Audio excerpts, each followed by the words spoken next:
তো এয়া দুলীয়াজান বিহুতলী হয়। তো বিহু চাবলৈ আহিছোঁ বহাগৰ এদিন। তো বিহু চাবলৈ আহিছোঁ যে মোৰ মিত্ৰ আহিব তাত চাওঁ কেনেকুৱা।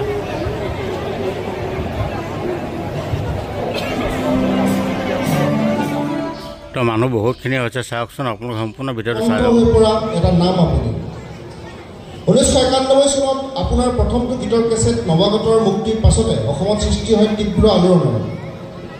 আপোনাৰ কণ্ঠ শিল্পৰূপে শাসকযন্ত্ৰৰ বাবে তীব্ৰ শানিত প্ৰতিবাদৰ প্ৰতীক হৈ পৰে।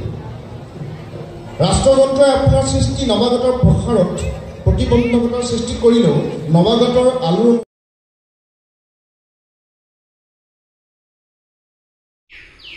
সকলোৱে ভাবিছে চাগে মই লোহিত গগৈৰ ফটোখন কিয় লগাইছোঁ। তো লোহিত গগৈৰ ফটোখন এইকাৰণে লগাইছোঁ, লোহিত গগৈৰ কণ্ঠ আপুনি শুনিব ইউটিউবত, তেতিয়া আপোনালোকে গম পাব কেনেকুৱা কণ্ঠ, কিমান সুন্দৰ গীত। আৰু ফেচবুক পেজ এটা আছে, ফেচবুক পেজতো ফ'ল' কৰিব, তাতো শুনিব পাৰিব। আপুনি আপোচহীন নিজৰ সৃষ্টিত ডক্টৰ ভূপেন হাজৰিকাৰ আদৰ্শৰে আপুনি এগৰাকী সুযোগ্য উত্তৰসূৰী। জনপ্ৰিয়তাৰ ধোঁৱাময় অল্প সময়ৰ সৃষ্টিৰে আপুনি নিজৰ শিল্পৰ লগত আপোচ কৰা নাই, বৰং অসমৰ প্ৰতিটো নাট্য প্ৰাপ্তিৰ সংগ্ৰামত যেন সঞ্জীৱনী আপোনাৰ গীত। নেপালী ভাষাত ডক্টৰ ভূপেন হাজৰিকাৰ গীত পৰিৱেশন কৰি আপুনি নেপালৰ প্ৰধানমন্ত্ৰীৰ দ্বাৰা সন্মানিত হৈছে।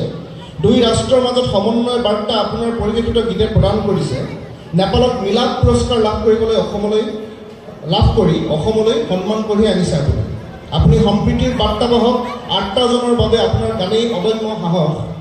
সামাজিক মাধ্যমত অনন্য প্ৰচেষ্টা মানুহে মানুহৰ বাবে যোগেদি আপুনি গ্ৰহণ কৰা উদ্যোগে নিশ্চিত কৰে যে মানুহৰ বাবে উৎসৰ্গিত প্ৰাণ আপুনি জনতাৰ কণ্ঠস্বৰ। আপোনাৰ কণ্ঠ প্ৰতিধ্বনিত হৈ আছে অসমৰ প্ৰান্তে প্ৰান্তে, জনতাৰ হৃদয়ে হৃদয়ে। সেই জনকণ্ঠ আপোনাক প্ৰণিপাত।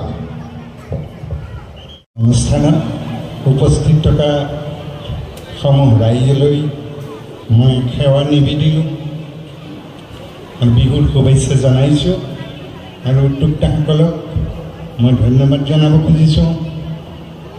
তেখেতলোকে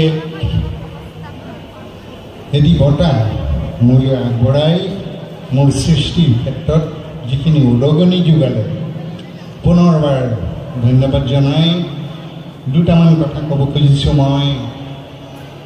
ভূপেন দাই কৈছিল তাহানিতে, সূৰ্য উদয় যদি লক্ষ্য আমাৰ সূৰ্যাস্তৰ পিনে ভাৱমান কিয়।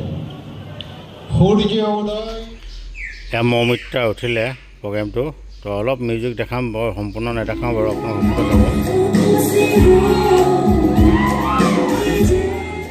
সম্পূৰ্ণ চাব ভিডিঅ'টো আপোনালোকে।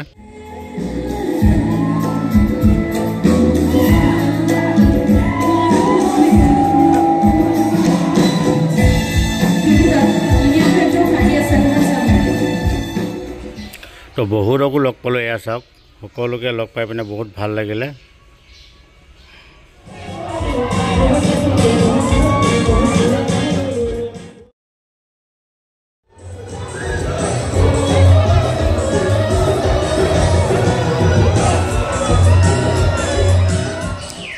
ভিডিঅ'টো লাষ্টলৈকে চাব, চাই ভাল পাব।